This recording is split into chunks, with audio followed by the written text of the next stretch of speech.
Hello friends. तब्दीली तब्दीली के नेक्स्ट पार्ट में आप लोगों का फिर से स्वागत है। जैसे कि लास्ट पार्ट में आप लोगों ने सुना कि बताती है कि प्रिया उससे दूर दूर रहने लगती है और उसे छोड़ के जाने लगती है कि मुझे अब तुम्हारे साथ नहीं रहना और मेरे बॉयफ्रेंड से मेरी शादी हो जाए, इसलिए मैंने ये सब ड्रामा किया था। और वैसे भी जो सुकून, जो सेटिस्फेक्शन उसके साथ मिलता है वो तुम्हारे साथ नहीं मिलता। ठीक है, तो ये सब बताया था उसने, तो मानवी उसे हक कर लेती है जोर से। कहती है आगे तुमने उससे पूछा नहीं कि तुमसे शादी करके उसके साथ कैसे? तो आरू बोलती है कि पूछा था। तो क्या जवाब दिया? कहती है कि कहने लगे कि सिंपल था ना, एक लड़की का एक लड़की से शादी करना ये तो किसी को भी मंजूर नहीं होता, किसी को भी नहीं। इसलिए उसने सबके खिलाफ जाके मुझसे शादी की और मेरे उसकी फैमिली को कभी मंजूर नहीं होगी। उसकी फैमिली ने उससे सारे रिश्ते तोड़ दिए थे और जब भी बात होती थी तब उसके मम्मी पापा सिर्फ यही कहते थे कि तू जिस लड़के पे हाथ रखेगी उस लड़के से तेरी शादी करा देंगे, लेकिन उसे छोड़ दे। हमारी दुनिया में जो बेइज्जती तू करा रही है इसको ख़त्म कर दे। तो उसके पास सही मौका मिला और उसने ये चाल चल दी। मैंने उसे बहुत समझाने की कोशिश की, बहुत रोकने की कोशिश की कि मेरी तो पूरी लाइफ ही चेंज हो गई है यार प्रिया, तुम्हारे लिए मैंने खुद को एक लड़की से एक लड़के में कन्वर्ट कर दिया।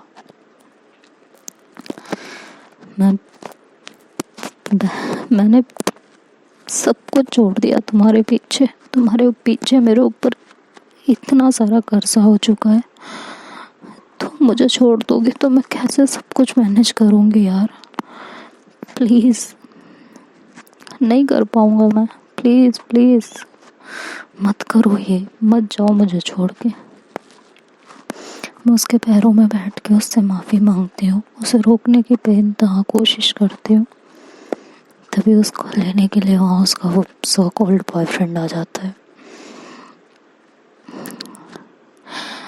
और वो उसके साथ जाने लगते हैं। तो मैं उसका हाथ पकड़ती हूँ कि नहीं यार प्लीज़, नहीं नहीं नहीं, मैं मर जाऊँगी तुम्हारे बिना, मैं जी नहीं पाऊँगी, सीरियसली नहीं जी पाऊँगी मैं प्लीज़ मत जाओ, प्लीज़ प्लीज़। कहती है मैंने तो उसे जब रोका तो उसके बॉयफ्रेंड ने उसका हाथ मेरे हाथ से छुड़ाने की कोशिश की, तो मैंने उसके बॉयफ्रेंड पे रख के तमाचा मार दिया। तो प्रिया ने मुझे उल्टा तमाचा मारा और मुझे पीछे धक्का दे दिया जोर से, और मेरे सामने उसने उस लड़के को किस किया, मेरे सामने। वो लड़का उसके जिस्म के हर हिस्से को मेरे सामने छू रहा था। मन कर रहा था उसे जान से मार डालूं, लेकिन कहते हैं ना मानवी, जब अपना सिक्का खोटा हो तो क्या कर सकते हैं। इसलिए चाह के भी कुछ नहीं कर पाई उस टाइम पे। ऐसा लग रहा था जैसे दुनिया ही खत्म हो गई है। वो उसे लेके वहां से चला गया। मैं 2 दिन तक वहीं उसी कमरे में पड़ी रही, कुछ होश ही नहीं रहा। मानवी उसे और जोर से हक करती है और आरू बता रही होती है। मानवी कहती है फिर क्या? मेरे फ्रेंड्स वो लोग मेरा पता लगाने लगे कि कहाँ हूँ मैं, क्योंकि 2 दिन से किसी का कोई कांटेक्ट नहीं था, ना प्रिया फ़ोन उठा रही थी, ना मैं कुछ रिस्पॉन्स कर रही थी, सब लोग टेंशन में आ गए थे। इधर पापा भी टेंशन में आ गए थे। मेरा मन कर रहा था मैं खुद को मार डालूं। मेरे जीने की कोई उम्मीद ही नहीं बची थी। ऐसा लग रहा था ज़िंदगी यहीं ख़त्म हो गई है। मैंने सब कुछ बदल डाला। और सबसे बड़ी टेंशन मुझे इस बात की थी कि जो इतना सारा मैंने अपने ऊपर कर्जा कर लिया अपने दोस्तों से पैसे ले लेके, वो कहाँ से दूंगी और कैसे दूंगी, समझ नहीं रहा।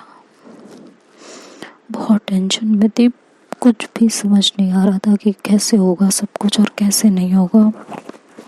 दिमाग काम करना बंद कर चुका था और मैं वो कदम उठाने जा रही थी जो शायद सबको बहुत दुख देने वाला था, लेकिन मेरी हिम्मत नहीं पड़ी। कहते हैं कि खुद को हर्ट करने के लिए भी बहुत ताकत होनी चाहिए। मैं नहीं कर पा रही थी खुद को हर्ट। बार बार मेरे दोस्त, मेरे पापा मेरी आंखों के सामने नाच रहे थे। मेरे वो दोस्त जिन्होंने मुसीबत में भी मेरा साथ नहीं छोड़ा था। कहती हैं कि कौन कौन था, कहती है कौन रहा होगा यार, ज़ारा, निधि, आयुषी, यही लोग। उस समय भी मेरा पता करते करते एक दिन बाद मेरे फ्रेंड्स वहाँ आए। मैंने जब डोर ओपन किया तो तीनों वहाँ पे खड़े थे। आयुषी ने तो मेरे फेस पे रख के तमाचा मारा और बहुत सुनाया मुझे। तो मानवी थोड़ा हंसती है, तो आरू उसकी तरफ देखती है तो कहती है सॉरी, बट आयुषी के समझाने का तरीका बिल्कुल अलग है ना। वो कभी सिंपैथी कार्ड खेल के नहीं समझाती ना। तो आरू कहती कभी नहीं, यू आर राइट। अगर उसके सामने बैठ के अपना दुखड़ा रोगे ना तो उस पर 4 बातें और सुनाएगी।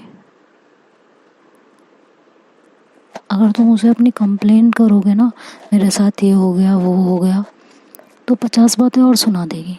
कहती ऐसा क्यों? कहती जैसे हम लोग, कोई हमें कुछ कहता है, तुम कहते हैं चल यार सब ठीक हो जाएगा, क्यों टेंशन ले रही है, अपने पे ध्यान दे, वक्त सब कुछ ठीक कर देगा। वो पता क्या कहती है, अपनी परेशानी की जड़ तो खुद है और किसी को बता देने से क्या तेरी प्रॉब्लम सॉल्व हो जाएगी? तेरी प्रॉब्लम है, तुझे ही सॉल्व करनी पड़ेगी। किसी और को बताएगी वो मज़े ले लेगा, और अगर बहुत अच्छा इंसान हुआ तो थोड़ा सा हेल्प कर देगा तुझे, थोड़ा सा सहारा दे देगा, लेकिन प्रॉब्लम तुझे खुद ही सॉल्व करनी है। तो दुनिया के सामने गाना क्यों है?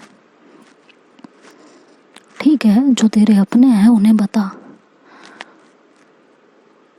लेकिन उससे लड़ तो सही। इस तरह बैठ के रोते रहने से क्या सब ठीक हो जाएगा? वो तो ऐसे कहती है यार। तो मानवी कहती है पता था मुझे। तुम्हें कैसे पता था? कहती बातों से पता चल जाता है यार। और कैसे पता था? बात ही ऐसी करती हैं वो जिसका कोई मतलब ही नहीं होता। हम लोग अलग हैं, वो उनका डिपार्टमेंट ही अलग है। कहती और ज़ारा ने तुरंत रोका उसको। कह रही पागल हो गई है, एक तो वो इस कंडीशन में मार रही। कह रही चलना। कौन सी कंडीशन में है? क्या हो गया इसके साथ ऐसा? हाँ, छोड़ के गई है ना। तो मैं ऐसे शॉक्ड हो जाती हूँ। तो मैं कहती हूँ तुझे कैसे पता? कहती है क्यों, हमें कुछ पता नहीं चलेगा? बोलना, हमें कुछ नहीं पता चलेगा। तेरे साथ कुछ होगा तो हमें कुछ पता ही नहीं चलेगा।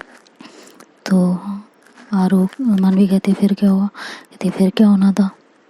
फिर कहने लगी कि छोड़ के गई है, और अच्छा हुआ छोड़ गई। सोच कुछ और साल गुजरे होते तब छोड़ के जाती, जब तू कर्जे में बिल्कुल फट जाती। तब क्या करती? अभी तो गनीमत है, ज़्यादा हुआ नहीं है। कहती तुझे ये भी पता है? ज़रा कहती है इसे सब पता है, और ये तेरा कर्जा चुकाने का उपाय भी लेके आई है। तो कहती है आरो कि कैसे? मानवी भी पूछती है कि कैसे? कहती बता रही हूँ ना। कहती है कि मैं कहती हूँ उससे, आयुषी से, कि पापा से नहीं लूँगी किसी भी हाल में। तो आयुषी बोलती है तो पापा देंगे भी क्यों? मतलब मैं कहती हूँ कि पापा देंगे भी क्यों? कर्जा किया तूने और देंगे पापा? क्यों देंगे भाई पापा? तू खुद चुकाएगी। कहती मैं कहाँ से चुकाऊंगी, इतनी बड़ी जॉब थोड़ी है मेरी, और वो सब अभी मांगने लगेंगे। कहती देख जो हमारे हैं वो भी तू अभी चुकाएगी, और जो किसी और से लिए हैं वो भी तू अभी चुकाएगी, तो इसकी टेंशन तो तू बिल्कुल मत ले, ठीक है। और हाँ, क्या करने जा रही थी ये सब, तू मरने जा रही थी। ये यहाँ ब्लेड फेंकी पड़ी है, यहाँ पे ये फेंका पड़ा है, क्या करने क्या वाली थी बे। तो मैं चुप हो जाती हूँ, तो मतलब आई हूँ वो, और वो थोड़ी चुप हो जाती है। कहती है वाह वाह वाह, कुछ सालों के प्यार ने मरने पे मजबूर कर दिया। और बाप जो इतने सालों से तुझे प्यार करता है, तब नहीं सोचा ला मैं मर जाऊँ उसके लिए एक बार, जो उसे छोड़ के चली आई यहाँ पे। तुझे पता है अंकल ने तुझे क्यों घर से निकाला है, क्यों तेरी जॉब की बात की, क्यों तुझे अलग रखा है। अंकल को शुरू से पता था वो लड़की अच्छी नहीं है, और उन्होंने शायद तुझसे कहा था ना।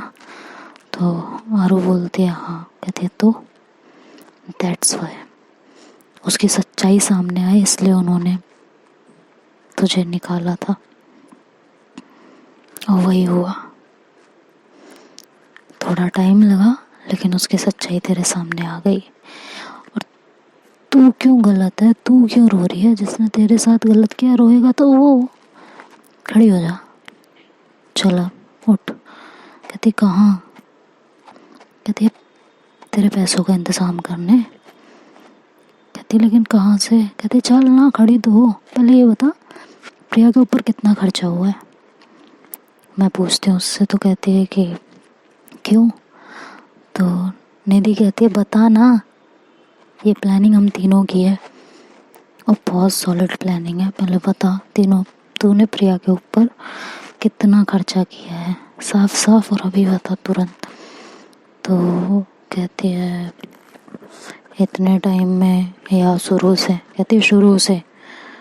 तो कहती है कि मैक्सिमम 1.25 लाख का तो खर्चा हुआ होगा, इससे ऊपर ही हुआ होगा, लेकिन मोटा मोटा खर्चा 1.5-2 लाख का है। कहती है ठीक है, हिसाब लिख चल, कहाँ कहाँ कैसे कैसे हुआ है। कहती क्या कह रही है तू। कहती जितना कह रही हूँ उतना कर, इससे ज़्यादा कुछ नहीं सुनना है, ठीक है। अब ये नौटंकी करना बिल्कुल तुम करो बंद, ठीक। चलो नौटंकी तुम्हारी ख़त्म हो गई हो, तो आगे का काम करें। तो आरू कहती है क्या मतलब। तो कहती है कि चलो लिखो कितना कितना इशू हुआ है, ठीक। कहती ठीक है, बता तो दिया। तो कहती है ऐसे नहीं, लिखो कॉपी किताब पे। और तो लिखती है सारी चीज़ें लिख के उसको बताती है। लिखने के बाद दिखाती है, तो मैं निधि और ज़ारा उसको उठाते हैं और कहते हैं चलो खड़ी हो जाओ। कहती कहाँ जाना है। कहती तेरे पैसे का इंतज़ाम करना है, और ये अब रोना धोना प्लीज़ बंद कर यार, मैं थक चुकी हूँ इस रोने धोने से। तो जब दोनों अनजान हो, तो अनजान होने के बाद अनजान लोगों पे जो खर्चा किया जाता है वो तो वसूला जाता है ना। तो अब अपनी बकवास बंद कर, और अगर तुझे फिर भी उसी का साथ देना है, उसी के साथ रहना है, तो फिर हमारी दोस्ती भूल जा, हम तेरे दोस्त नहीं रहेंगे। आज से हम लोगों का तेरे से कोई कनेक्शन नहीं रहेगा। तो फिर मैं आयुषी की तरफ देखती हूँ, मतलब आरू बोलती है। तो मैं मतलब आरू मुझसे पूछती है कि तू भी इस प्लान में शामिल है। मैं कहती हूँ हाँ। कहती है अच्छा, तू तो कहती है मोहब्बत में किया हुआ खर्चा, मोहब्बत में की हुई बातें, मोहब्बत किसी भी चीज़ का हिसाब नहीं रखा जाता है। फिर तो कहती हूँ हाँ, मैं कहती हूँ बिल्कुल कहती हूँ। मैं ये भी कहती हूँ मोहब्बत में कोई शर्त नहीं होती, मोहब्बत करने से पहले हम ये शर्त बिल्कुल नहीं रखते हैं कि जिससे हम मोहब्बत करेंगे तो जितने टाइम तक हम करेंगे इतने टाइम तक वो भी करेगा, कि उसका दिल किसी और पे नहीं आ सकता, वो किसी और को नहीं चाह सकता। दिल है भाई, किसी का एक पे आगे अटक जाता है, किसी का बदलता रहता है कपड़ों की तरह। तो हम कोई कंडीशन तो रख नहीं सकते मोहब्बत करने से पहले। बट वो उस कंडीशन में जब सामने वाला आपके साथ जब जुड़ रहा हो, तब उसके दिल में जो फीलिंग हो वो जेन्युइन हो। लेकिन यहाँ उल्टा हुआ है, यहाँ उसने शुरू से प्लानिंग प्लॉटिंग की है, उसके साथ कुछ सडन नहीं हुआ है यारू, कि हाँ वो लड़का उसे सडन पसंद आ गया और वो उसकी तरफ अट्रैक्ट होने लगी। अगर ऐसा कुछ होता तो मे भी हम कहते कि चल यार कोई नहीं, इंसान है, एक टाइम के बाद उसे कोई और पसंद आ गया, जाने दो। नहीं हुआ उसकी फीलिंग्स पे उसे कंट्रोल या जो भी है। लेकिन यहाँ तो शुरू से प्लानिंग प्लॉटिंग की गई है। शर्त वहाँ नहीं होती है जहाँ चीज़ें सडन होती हैं। लेकिन यहाँ उसे तुझसे कभी मोहब्बत थी नहीं, मोहब्बत छोड़, उसे तेरे से कभी अटैचमेंट भी नहीं था।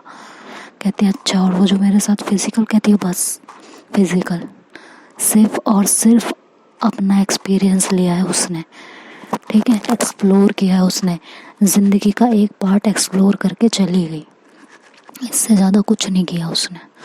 समझ में आया? और ये जो तू रो रही है ना, पता है तू क्यों रो रही है? जब तक अब अपने अंदर से चीज़ें फ्लश आउट नहीं करेगी ना, जब तक आके उसे अच्छे से नहीं सुनाएगी, तब तक ऐसे ही रोएगी। क्योंकि उसने तेरा दिल पूरी प्लानिंग प्लॉटिंग के साथ तोड़ा है। अगर ये सडन हुआ होता ना, तो शायद तो थोड़े दिन रोती, थोड़े दिन तड़पती। लेकिन ये जो किया है ना, ये पूरी ज़िंदगी का जहर डाल दिया उसने तेरे अंदर। तो ज़िंदगी में कभी किसी और से प्यार नहीं कर पाएगी अगर आज अपने दिल की भड़ास नहीं निकाली तो। कोई लड़की तुझे, हर लड़की ना प्रिया की तरह लगेगी, और ये नहीं होना चाहिए। तो चुपचाप चल, और जितना कह रही हो उतना कर, नहीं तो निधि ने जो कहा है ना वो पक्का है, आज से तेरी मेरी दोस्ती खत्म। तो फिर मानवी कहती फिर आगे क्या हुआ? कहती फिर आगे क्या हुआ? अब भाई उसके तो था, जो उसने कहा वो तो करना ही था। गए हम लोग, मरता क्या ना करता। मेरे फ़ोन से मेरी सारी जो पर्सनल मोमेंट की पिक थी वो अपने फ़ोन में ट्रांसफ़र कर ली उसने, और पहुँचे उसके घर पे। उसके शादी के दिन था, वो तैयारी चल रही थी। कह रही वॉट? कि हाँ, मतलब घर से जाते हुए देर नहीं उसने शादी स्टार्ट कर दी। तो वो कहती है हाँ। कहती गजब लड़की थी यार। कहती हाँ। फिर हम लोग पहुँचे तो उसके पापा मम्मी एकदम से हो गए कि मैं फिर से मतलब उसकी बेटी को अपने साथ ले जाने आई हूँ। तो आके हमें रोकते हैं। तो ज़ारा सामने आते कहते हैं डोंट, हम यहाँ आपसे बात करने आए हैं, तो सिर्फ बात कर लीजिए। और अगर तमाशा कराना है ना, जिस इज़्ज़त को बचाने के लिए आपने अपने बेटी का रिश्ता उस नशेड़ी गजेड़ी के साथ तय कर दिया है, वो इज़्ज़त हम धूल में मिला देंगे। समझ में आया? तो फिर उसके पेरेंट्स शांत हो जाते हैं और ज़ारा बोलती है बुलाओ अपनी उस छोकरी को, साथ में बैठ के बात करेंगे। तो उसकी माँ बोलती है ये क्या तमीज़ से बात करें? कह रही अभी तो बहुत तमीज़ में बात कर रहे हैं परम पूज्य आंटी जी, बहुत तमीज़ में बात कर रहे हैं अभी, बुलाइए। तो फिर हम सब एक रूम में जाते हैं जहाँ किसी का आना जाना कम होता है, वहाँ पे बैठते हैं। और फिर प्रिया आती है तो आयुषी उठती है। तो मानवी कहती है आयुषी वो क्यों उठी? कह रही आदत उसकी पुरानी लड़की को देख के फ्लर्ट करने की, वैसे भी प्रिया देखने में तो फिर आरो इतना कह के चुप हो जाती है। मानवी उसकी तरफ देखती रहती है। तो मैं उठती हूँ वहाँ पे, मतलब आयुषी, मैं उठती हूँ और प्रिया की तरफ देखती हूँ तो कहती ओए होए हाय यार आरू, ऐसी खूबसूरत लड़की ने धोखा फिर तो बनता है यार। अब खूबसूरत लड़कियां धोखा नहीं देंगी तो कौन देगा। मन तो कर रहा है माफ़ कर दें, लेकिन प्रॉब्लम ये है ना कि इस खूबसूरत लड़की ने हमारी खूबसूरत सी फ्रेंड की खूबसूरती ही छीन ली, तो माफ़ी नहीं बनती है ना। हमारी खूबसूरत सी फ्रेंड आज डैशिंग लगने लगा है, ऐसा कुछ है ना।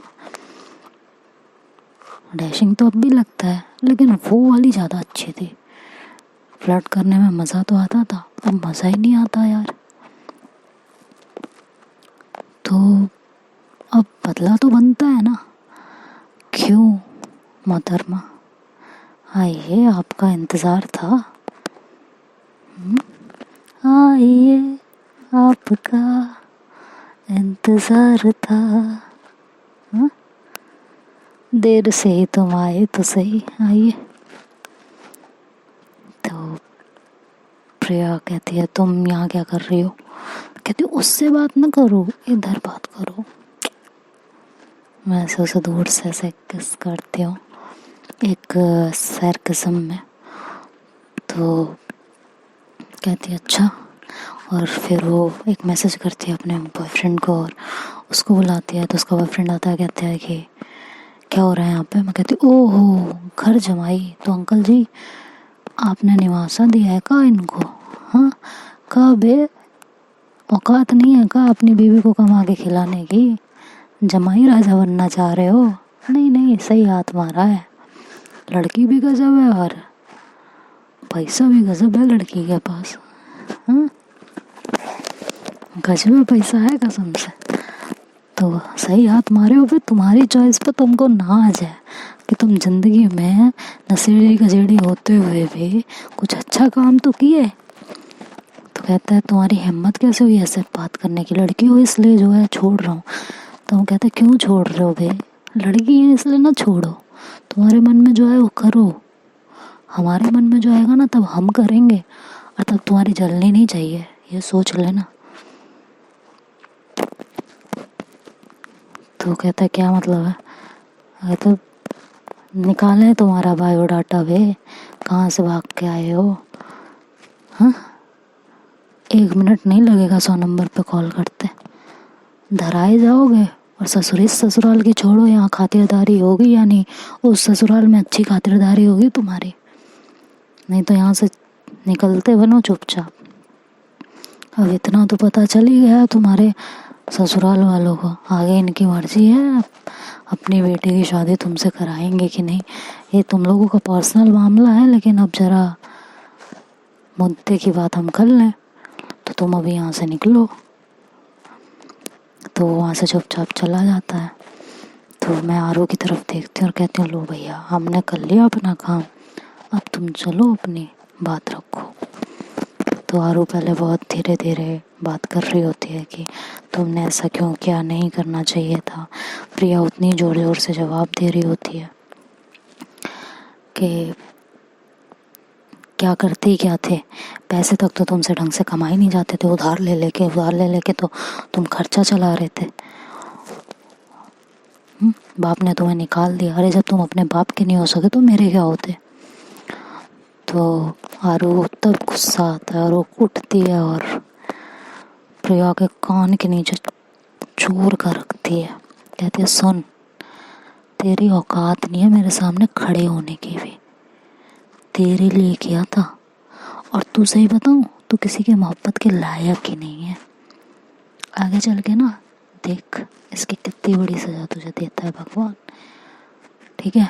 और सुन, जितना खर्चा किए थे ना तेरे ऊपर, सब अभी के अभी वापस कर।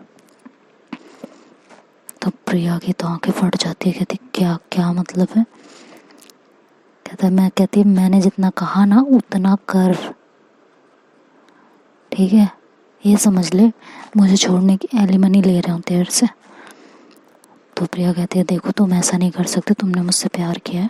कहती प्यार का मतलब जानती है तू, जानती है, फालतू की बातें नहीं, जितने पैसे खर्च किए ना सब वापस कर।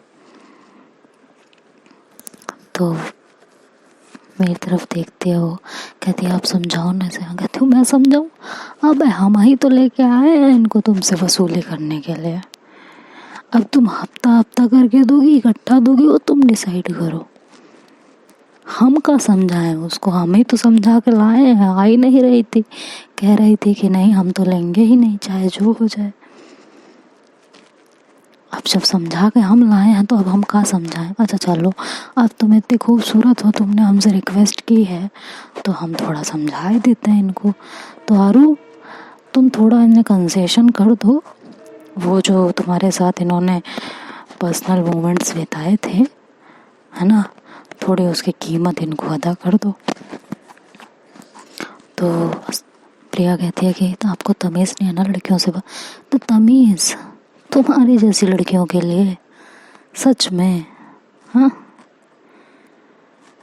ये जो कीमत हम तुम्हारी लगवा रहे हैं ना, अगर सच में वो होती ना जो एक रात का पैसा लेते हैं, उनकी इज्जत हम कर लेते हैं। क्योंकि वो जो करती हैं वो मजबूरी में करती हैं, किसी का दिल नहीं तोड़ती हैं। और तुम तो साला औकात के बाहर ही हो बिल्कुल। सॉरी, कुछ वर्ड्स आज ऐसे यूज़ हुए हैं, लेकिन मोमेंट ही ऐसा था वो कि बहुत गुस्सा आ रखा था। अब तुम पैसा दो इन्हें, आरू कंसेशन दे दो बेचारी को। कितना बताए हो? 1.5-2 लाख ना? चलो तुम 1.25-2 लाख है ना, 1.5 लाख ले लो इनसे। तो उसके पापा कहते 1.5 लाख का क्या मतलब है? हम कहते हैं हिसाब लगा के आए अंकल जी, जो निवासा पे बैठा रहे हो ना दामाद को, उसमें से कटौती करो और इनको दो। खर्चा किए हैं तुम्हारी लड़की पे तो वो तो देना पड़ेगा ना, हाँ? और नहीं दोगे ना तो मत दो। कहती हाँ नहीं देंगे, जो करना कर लेना। उसकी मम्मी भी बोलती हैं कि कर क्या लोगे, जाओ करो। कहता सही बात है, हम कर क्या लेंगे, पुलिस केस कर नहीं सकते हैं, साला हम ही उल्टा फंसेंगे, है ना। तो हम एक काम करते हैं। तो कहते क्या? तो हम निधि की तरफ इशारा करते हैं तो निधि अपना फ़ोन निकालती है और उसमें से वो पिक्स उनकी मम्मी को दिखाते रहते हैं। इसको खाली अपलोड कर देते हैं, आपकी लड़की इससे ज़्यादा कमा के दे देगी, है ना। आंटी शर्म कर लो, ये भी लड़की है। आपकी लड़की के लिए ना हद पार करके किया है, और ना हो तो अपनी लड़की से पूछ लो, खड़ी है यहाँ पे। आंखों में शर्म हो इसके तो बता देगी। अगर सच में इसके अंदर औरत हो ना तो भी बताएगी।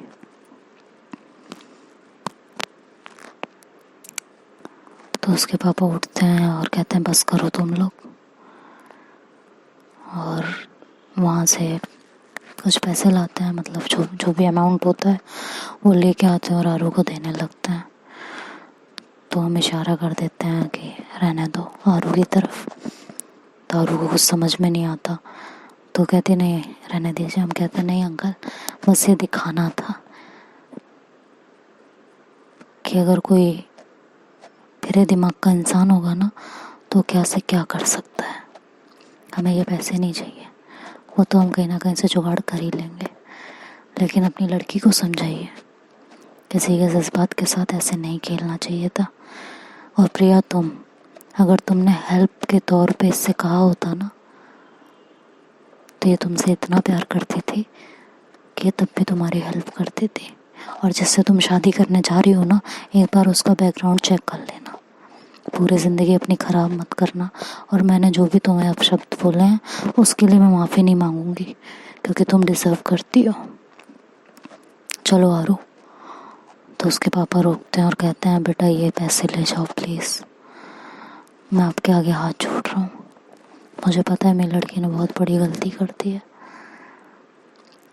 प्लीज़। वो बहुत रिक्वेस्ट करते हैं और आरू को उसके प्यार की कसम दिला देते हैं। तो वहाँ से फिर उन पैसों को लेके चली जाती है। हम लोग भी वहाँ से चले जाते हैं।